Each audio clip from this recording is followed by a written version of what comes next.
दोस्तों, एक इंसान आखिर कितनी बार फेल हो सकता है? 10 बार, 20 बार या 100 बार?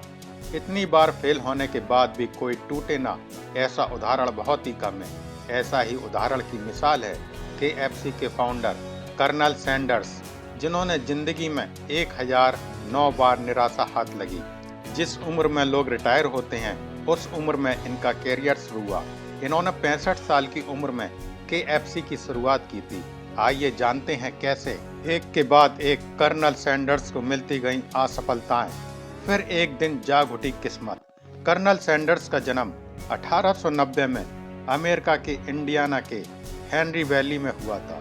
6 साल की उम्र में ही उनके पिता की मौत हो गई। घर के हालात खराब हुए तो माँ एक फैक्ट्री में काम करने लगी और सैंडर्स अपने छोटे भाइयों की देखभाल करते थे। महज 7 साल की उम्र में ही अच्छा खाना पकाना सीख लिया था।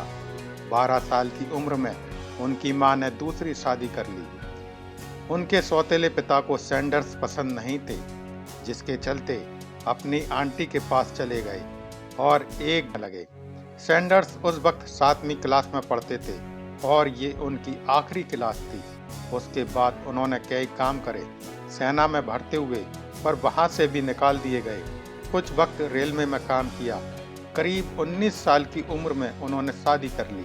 रेलवे में काम करते कुछ विवाद के चलते उन्होंने रेलवे की नौकरी भी छोड़ दी, जिसके बाद उनकी बीवी भी बच्चों को लेकर अलग हो गई।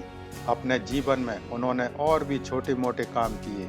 कभी इंश्योरेंस बेचे तो कभी क्रेडिट कार्ड बेचे, यहाँ तक टायर बेचे, लैंप बनाने का काम किया और नाव चलाने जैसे काम भी किए। कहीं भी उन्हें सफलता नहीं मिली।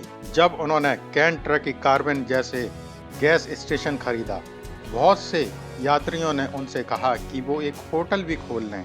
चिकन के लिए उनका प्यार बचपन से ही था। ऐसे में वो रेस्टोरेंट में तमाम तरीके के रेसिपी वाले चिकन बेचने लगे। देखते ही देख और मोटी कमाई होने लगी। यहीं केंटकी के गवर्नर 1950 में आए थे। कर्नल का चिकन खाया, उन्हें बहुत पसंद आया।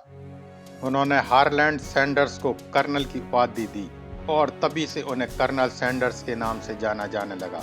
कर्नल की उपाधि देश का बहुत ही सम्मानजनक टाइटल माना जाता है।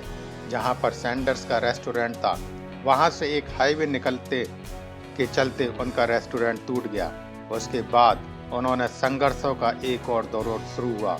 उन्होंने सोचा क्यों ना और होटलों में अपनी रेसिपी दी जाए। उन्होंने तमाम रेस्टोरेंटों में जाकर अपनी फ्राई चिकन रेसिपी को बेचने की डील करनी शुरू की, पर वो जहां जाते निराशा ही हाथ लगती। 1009 बार उन्हें ना सुनना पड़ा।